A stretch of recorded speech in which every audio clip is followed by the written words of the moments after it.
kembali lagi di channel ini, channel terbaik untuk mendapatkan materi. Kalau bukan di sini ya, di mana lagi? Jadi, ayo belajar. Hai semua, kalian bertemu lagi dengan saya. Kali ini kita akan membahas tentang tugas dan tanggung jawab manajemen pendidikan.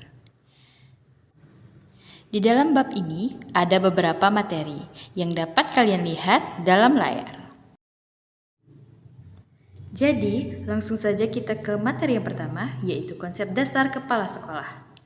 Secara etimologi, kepala sekolah adalah guru yang memimpin sekolah, dikutip oleh Purwadarminta pada tahun 1976. Kata kepala sekolah berasal dari dua kata, yaitu kepala dan sekolah.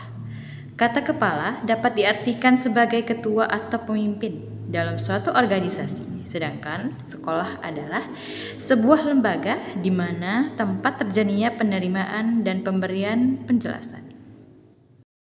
Hal-hal yang memengaruhi kepemimpinan kepala sekolah menurut Depdiknas tahun 1999 antara lain yaitu pertama, kepribadian yang kuat, yakni pribadi yang percaya diri, berani, bersemangat, murah hati, dan memiliki kepekaan sosial. Yang kedua, memahami tujuan pendidikan dengan baik, karena dengan pemahaman yang baik, kepala sekolah dapat menjelaskan kepada guru, staf, murid-murid, dan pihak yang terkait tentang strategi pencapaian tujuan sekolah. Yang ketiga, memiliki pengetahuan yang luas tentang bidang tugasnya maupun bidang lain yang terkait. Dan yang keempat, memiliki keterampilan yang profesional, yaitu keterampilan yang terkait dengan tugasnya sebagai kepala sekolah, yaitu keterampilan teknis, keterampilan hubungan kemanusiaan, keterampilan konseptual. Selanjutnya ialah syarat-syarat menjadi kepala sekolah. Berdasarkan Surat Keputusan Menteri Pendidikan Nasional Nomor 13 Tahun 2007, syarat-syarat menjadi kepala sekolah ialah 1. Kualifikasi umum kepala sekolah. Memiliki kualifikasi akademik sarjana atau diploma 4 kependidikan atau non-kependidikan pada perguruan tinggi yang terakreditasi. Pada waktu diangkat menjadi kepala sekolah, berusia setinggi-tingginya 56 tahun. Memiliki pengalaman mengajar sekurang-kurangnya 5 tahun, menurut jenjang sekolah masing-masing, kecuali di taman kanak-kanak. Dan yang terakhir, memiliki pangkat serendah-rendahnya ialah 3C bagi pegawai negeri sipil dan bagi non-PNS disertakan dengan kepangkatan yang dikeluarkan oleh yayasan atau lembaga yang bersangkutan. Yang kedua ialah kualifikasi khusus kepala sekolah. Nah, di dalam kualifikasi khusus kepala sekolah ini, semua syaratnya sama, mulai dari taman kanak-kanak hingga kepala sekolah kejuruan. Syaratnya ialah 1. Berstatus sebagai guru, 2. Memiliki sertifikat sebagai guru, dan 3. Memiliki sertifikat kepala yang dikeluarkan atau diberikan oleh lembaga yang ditetapkan pemerintah. Materi berikutnya ialah kepala sekolah efektif. Ciri-ciri kepala sekolah efektif menurut Husnuridlo tahun 2010 sebagai berikut. Yang pertama, memiliki visi yang kuat tentang masa depan sekolahnya, dan ia mendorong semua staf untuk mewujudkan visi tersebut. Yang kedua, memiliki harapan tinggi terhadap prestasi siswa dan kinerja staf. Yang ketiga, tekun mengamati para guru di kelas dan memberikan umpan balik yang positif dan konstruktif dalam rangka memecahkan masalah dan memperbaiki pembelajaran. Yang keempat, pemanfaatan waktu secara efisien dan merancang langkah-langkah untuk meminimalisir kekacauan.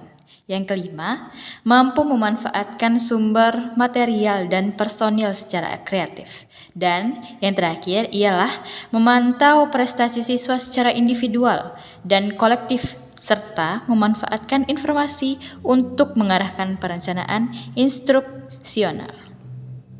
Materi berikutnya ialah tugas dan tanggung jawab kepala sekolah.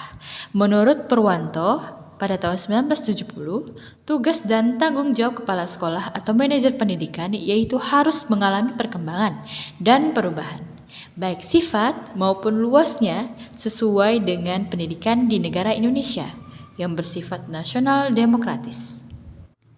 Maka sifat kepemimpinan manajemen sekolah pun harus berubah dengan mengarah pada kepemimpinan pendidikan yang demokratis. Tugas dan tanggung jawab kepala sekolah semakin luas dan makin banyak bidangnya. Kepala sekolah tidak hanya bertanggung jawab atas kelancaran jalannya sekolah secara teknis akademis saja. Benar, hal itu adalah tugas dan tanggung jawab yang pokok bagi seorang kepala sekolah atau manajemen pendidikan. Tugas kepala sekolah sebagai manajer. Lazarus pada tahun 1994 menjelaskan 3 fungsi kepala sekolah, yaitu 1. Administrator pendidikan. Sebagai administrator, berarti untuk meningkatkan mutu sekolah, seorang kepala sekolah dapat memperbaiki dan mengembangkan fasilitas sekolah, misalnya gedung, perlengkapan, atau peralatan dan lain-lain yang tercakup dalam bidang administrasi pendidikan. Yang kedua ialah supervisor pendidikan. Sebagai supervisor, berarti usaha peningkatan mutu dapat pula dilakukan dengan cara peningkatan mutu guru-guru dan seluruh staf sekolah. Misalnya melalui rapat-rapat, observasi kelas, perpustakaan, dan lain-lain. Dan yang terakhir, pemimpin pendidikan. Sebagai pemimpin pendidikan berarti peningkatan mutu akan berjalan dengan baik apabila guru dan staf bersikap terbuka, kreatif, dan memiliki semangat kerja yang tinggi. Suasana yang demikian ditentukan oleh bentuk dan sifat kepemimpinan yang dilakukan oleh kepala sekolah itu sendiri. Baiklah, kita memasuki materi yang terakhir, yaitu peran kepala sekolah. Secara garis besar, pemimpin pendidikan memiliki 3 peran utama, yaitu 1. Peran kepemimpinan kepala sekolah. Kepala sekolah merupakan kunci dalam bentuk kultur sekolah. Kepala sekolah harus dapat membentuk budaya positif, di mana staf berbagi pengertian dan memiliki dedikasi untuk peningkatan sekolah dan pengajaran. Kepala sekolah harus dapat menjalin hubungan dengan kelompok internal dan eksternal. Yang kedua ialah peran manajerial kepala sekolah.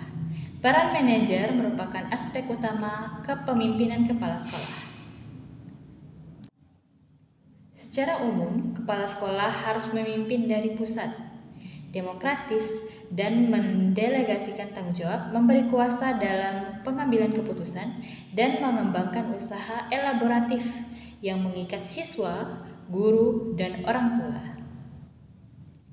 Kepemimpinan untuk kepala sekolah yaitu kepemimpinan struktural, kepemimpinan fasilitatif, kepemimpinan yang mendukung, dan kepemimpinan partisipatif. Yang ketiga dan yang terakhir ialah peran kurikulum pengajaran kepala sekolah. Bidang kurikulum pengajaran hendaknya menjadi prioritas kerja utama kepala sekolah, sehingga dapat meningkatkan mutu pendidikan di sekolahnya. Ada 6 peran kepala sekolah di bidang kurikulum pengajaran, yaitu menjamin kualitas pengajaran, mengawasi dan mengevaluasi pengajaran, mengalokasi dan melindungi waktu pengajaran, mengordinasi kurikulum, memastikan isi mata pelajaran tersampaikan, dan memonitoring kemajuan siswa. Terima kasih sudah klik video ini. Jangan lupa subscribe dan tinggalkan jejak ya. Dah.